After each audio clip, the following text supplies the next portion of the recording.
Olá! Aula passada a gente estava falando sobre a importância da comunicação na identidade de quem somos como seres humanos, como Homo sapiens, como espécie. E como isso foi transformador, absolutamente foi a fundação da nossa espécie como espécie Homo sapiens na Terra, foi justamente a nossa capacidade de comunicação, a nossa capacidade de contar histórias, a nossa capacidade criativa de contar e registrar história, que foi o que se chamou cientificamente de revolução cognitiva. E hoje eu queria falar um pouco sobre a importância, começar falando sobre a importância da comunicação hoje, especialmente no mundo do trabalho, mas também no nosso cotidiano. Porque depois da revolução cognitiva, milhares de anos se passaram com a espécie humana vivendo de forma nômade, de um lado para o outro, como coletores e caçadores. Assim a gente viveu durante milhares de anos, até que aconteceu uma segunda revolução na nossa espécie, chamada de revolução agrícola ou revolução agropastoril, que foi quando a gente, como espécie, seres humanos, começamos a dominar a terra, dominar as plantas e os animais, exercer poder, domínio, controle sobre eles. Podendo, então, cultivar a terra e criar animais. A partir desse fato, dessa segunda grande revolução da nossa espécie, nós começamos a criar as pequenas comunidades errantes, começaram a se juntar e formar comunidades maiores e fixas. Não eram mais nômades, não caminhavam por aí, mas foram se fixando. Bom, essa fixação em um local fez com que a gente conseguisse produzir mais coisas. E a partir da produção a gente começou a estocar.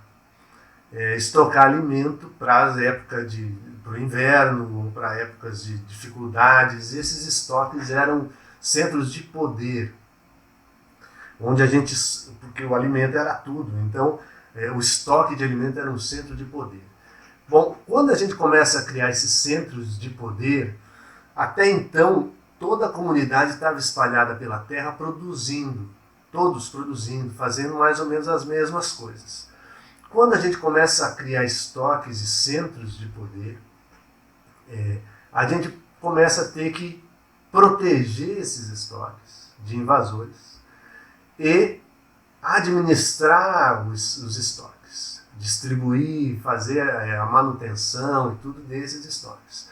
Portanto, a gente retira da mão de obra comum, que está ali com todos como iguais trabalhando, a gente retira um pequeno grupo, destaca esse grupo que para de produzir ali junto com todos e vai administrar e proteger o centro de poder. Isso lá na Revolução Agrícola, antiquíssimo, milhares de anos atrás.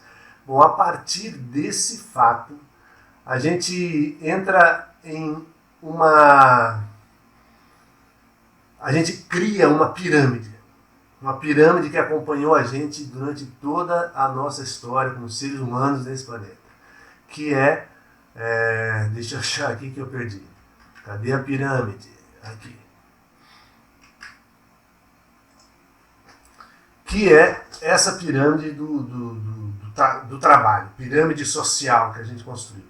Pois bem, essa pirâmide, ela se divide, há mais complexidade nisso, né? Mas fazendo um resumo, fazendo um apanhado geral, ela se divide basicamente entre os executores de funções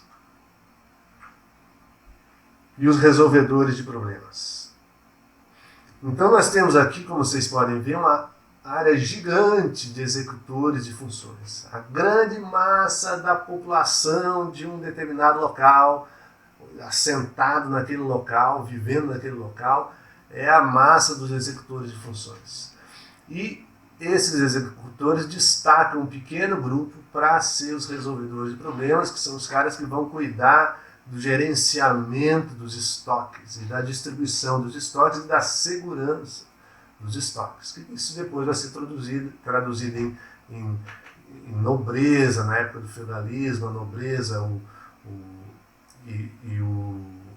o exército, né, as forças armadas, as forças policiais que vivem encasteladas, enquanto o resto do povo está em volta do castelo, nos feudos, produzindo. E ao longo da história da humanidade vai sendo assim que a gente funciona, dividido nessas duas funções. Os executores de funções não precisam de muita reflexão, não precisam de muito acesso a conhecimentos diversos. Eles precisam executar as suas funções manuais e ir aprendendo. É claro que nesse meio se desenvolvem culturas riquíssimas entre os executores de funções, conhecimentos, saberes, mas isso é fato, né? Mas para o mundo do trabalho, esses caras têm uma função mais operacional e menos racional. Bom, isso vai funcionando assim até entrar na Revolução Industrial, na primeira Revolução Industrial, quando isso se exacerba demais. Porque aí os executores de funções e resolvedores de problemas se separam de vez e formam núcleos bem distintos. E os executores de funções estão lá só repetindo com funções cada vez mais limitadas dentro daquilo que passa a ser chamado de linha de produção, o Fordismo, que foi criado por Henry Ford, né, para aumentar a produção e diminuir o custo da produção. Aquelas linhas de produção, né, aquelas esteiras enormes onde o cara fica só batendo martelo, só girando parafuso, cada um faz uma pequena parte do todo para executar o seu trabalho e, portanto, cada vez mais limitada a execução da sua função. Bom, aí nós passamos a Revolução Industrial, a primeira, a segunda, a terceira. No final da terceira Revolução Industrial, quando a gente começa a entrar no que a gente vive hoje, que está sendo chamado de quarta Revolução Industrial ou Revolução 4.0, começa a haver uma mudança muito grande na pirâmide de trabalho. E essa mudança a gente consegue representar mais ou menos ela assim. Ela deixa de ser uma pirâmide e passa a ser um pentágono ou um diamante, sei lá. Ela vai migrando, a galera que estava aqui embaixo vai subindo, vai migrando, vai precisando menos gente embaixo da pirâmide e mais gente em cima. Então as funções aqui vão diminuindo por causa do acesso ou da entrada da tecnologia na linha de produção. E a robotização, a automação, essas coisas todas, né? Então a mão de obra de executar a função mecanicamente vai diminuindo e vai aumentando a necessidade de termos os tais resolvedores de problemas. E bom, aqui, então o número de resolvedores de problemas aqui bem maior, tendendo a ser cada vez maior em relação aos executores de funções. Certo? É só um gráfico visual, isso aqui não representa dados estatísticos precisos, é só um gráfico visual para a gente entender a transformação que vem acontecendo nos últimos tempos. E acontece que, como nós estamos falando aqui de fundamentos de comunicação oral e escrita, o que acontece é que aqui, meus queridos, na parte de cima do nosso pentágono, do nosso diamante, onde estão os resolvedores de problemas, aqui é muito necessário o domínio da comunicação oral e escrita. Os contratantes das empresas buscam bons comunicadores, porque esses caras facilitam os processos de resolução de problemas através da sua habilidade comunicativa. E é isso que nós queremos trabalhar aqui. Então, lá na primeira aula, no outro vídeo, falei sobre essa necessidade, a importância da comunicação para a espécie humana, e agora estou aqui tentando frisar para vocês a importância da comunicação atualmente, na atualidade, no mundo do trabalho. É claro que não é só no mundo do trabalho, né? A comunicação tem valor incrível também no mundo pessoal, no mundo relacional todo ele. Lembrando que nós somos seres relacionais, essencialmente relacionais. Nós precisamos de contato. E esses contatos acontecem através da comunicação. Então, um bom comunicador, ele se dá melhor dentro, ele consegue resolver também os seus problemas dentro de casa, dentro da família, com pais, com filhos, irmãos, com os amigos, com os colegas, seus problemas afetivos, amorosos, românticos, ele consegue se dar melhor em todas essas áreas. Ok? Bom, é isso. Vimos no primeiro vídeo a importância da comunicação para a raça humana, para a espécie Homo sapiens. Vimos agora a importância da comunicação hoje para nós. Esses dois vídeos foram inspirados em dois livros.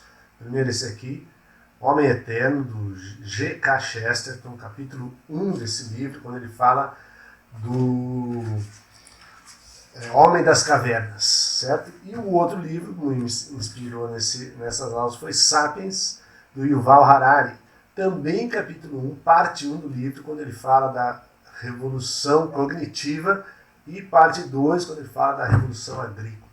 Ok? Na descrição do vídeo, tanto desse vídeo como do vídeo 1, tem lá referências bibliográficas e tem também um link para um artigo escrito sobre a revolução cognitiva de Yuval Harari. Um artigo pequeno de uma leitura de 3 minutos que vale a pena. Se você tiver curiosidade, aconselho você a dar uma lida lá. Valeu, gente? Obrigado, até mais.